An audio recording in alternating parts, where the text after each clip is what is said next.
The storm over Afghanistan was howling like a wild animal, thrashing at the wings of the C-17 transport aircraft that was pushing through the night sky.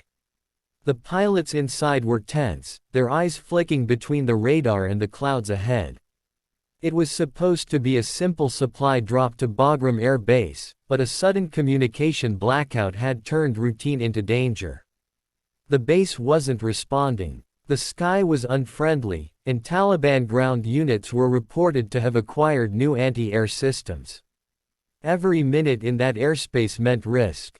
And somewhere in the dim cargo hold, sitting quietly among crates of medical supplies and rations, was a woman, just another passenger, or so everyone thought. Her name on the manifest was Captain Layla Anderson, though few in the U.S. Air Force knew her by face. Her reputation, however, had echoed through call signs whispered on encrypted channels. Years before, she had been one of the top field intelligence officers, fluent in multiple regional dialects, and known for pulling impossible rescues under fire. But after a classified mission went wrong 2 years earlier, she had disappeared from active duty. The rumor was she had retired, burned out, broken by what she'd seen. Yet here she was, in a cargo plane over a combat zone, wearing civilian fatigues, quiet and unnoticed. The plane hit turbulence hard. The lights flickered. One of the engines coughed. The pilot's voice cracked through the intercom. Calm but tense, we're experiencing power fluctuation on engine 2. Strap in. We might need to divert. Layla didn't move at first. Her eyes were on the small window, the black ocean of clouds, the lightning stabbing through it. She could feel something was wrong. It wasn't the weather. It was instinct, that cold tremor that veterans feel before danger. She unbuckled, walked toward the cockpit despite the crew chief's shout. "Ma'am, please stay seated." She ignored him. "You're losing altitude," she said as she stepped inside the cockpit. The pilot, Major Harris, glanced back in surprise. "We're handling it," he said curtly. Layla's gaze flicked to the radar, 2 blips, closing in fast from behind. Her pulse slowed, her voice steady. "You've got company at 6 o'clock. Not friendly." Harris frowned, adjusted the scanner. The radar confirmed it, 2 fast-moving objects closing the distance. "No way, we're not in scheduled air corridors. Who the hell are they?" Before he could finish, static filled the radio. A cold male voice broke through, speaking in a mix of English and Pashto. "Unidentified military aircraft, you are in restricted airspace. Divert immediately or be destroyed." The co-pilot cursed. "We're being painted by radar. They've got lock." Harris grabbed the mic, shouting back the authentication code. No response. Layla's hand reached over, switched to a classified frequency. Her voice changed, clear, commanding, the tone of someone who'd once led missions through chaos. "This is call sign Angel 14, transmitting on emergency secure channel. Identify yourselves, now." There was silence on the line. Then, after a few seconds, another voice came through, clipped, professional, but hesitant. Quote. "Say again, call sign. Angel 14, she repeated, sharper. "This transport is carrying humanitarian and medical supplies. You light us up again, and I'll report your unit directly to CENTCOM." Another pause. The pilot looked at her in disbelief. "Angel 14, you can't be." The radio crackled again, this time with a different tone entirely. The first voice had been hostile. This one was reverent. "Copy that, Angel 14, this is Raptor Flight, F-22 escort. We didn't realize who we were looking at." "Ma'am, is that really you?" Layla exhaled. "It's me. What's your mission out here?" "Ma'am, we're part of the interception team. We got intel that a hostile transport was mimicking U.S. signatures. We were sent to neutralize. When your transponder glitched, we assumed." She nodded slowly, understanding. "And now, ma'am, we're at your 6, eyes on you. And, permission to say, it's an honor, Angel 1-4. The sky hasn't been the same since you left. In the cockpit, the pilots exchanged glances. Harris whispered, Angel 1-4, I've heard that call sign before. Wasn't she? Layla looked out the window again, where faint outlines of two F-22s appeared through the storm, flanking the transport like silent sentinels. Just fly steady, she said. We're not out of danger yet. Moments later, the radar lit up again, this time from below. Ground-based anti-air fire.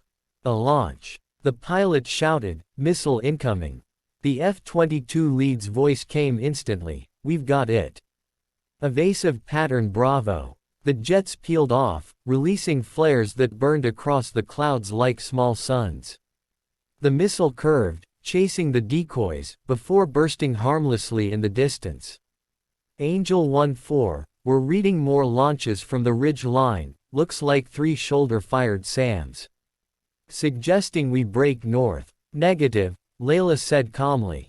North's a trap. They'll herd you into the canyon. Take heading 270, climb to 20,000. They've got a mobile radar there, but no missile coverage. The pilot looked at her, stunned. How do you know that? I built the map, she said simply. The F-22 pilots followed her instructions without hesitation. Within minutes, the missile lock warnings faded. The plane climbed out of range, the night finally still again. When they landed at Bagram, the ground crew was waiting, confused. No one had expected them to make it through that storm, or the ambush. As the engines powered down, Layla stood by the open ramp, the cool night wind brushing her hair. The F-22s did a low pass overhead, one wing tipping slightly in salute before banking away.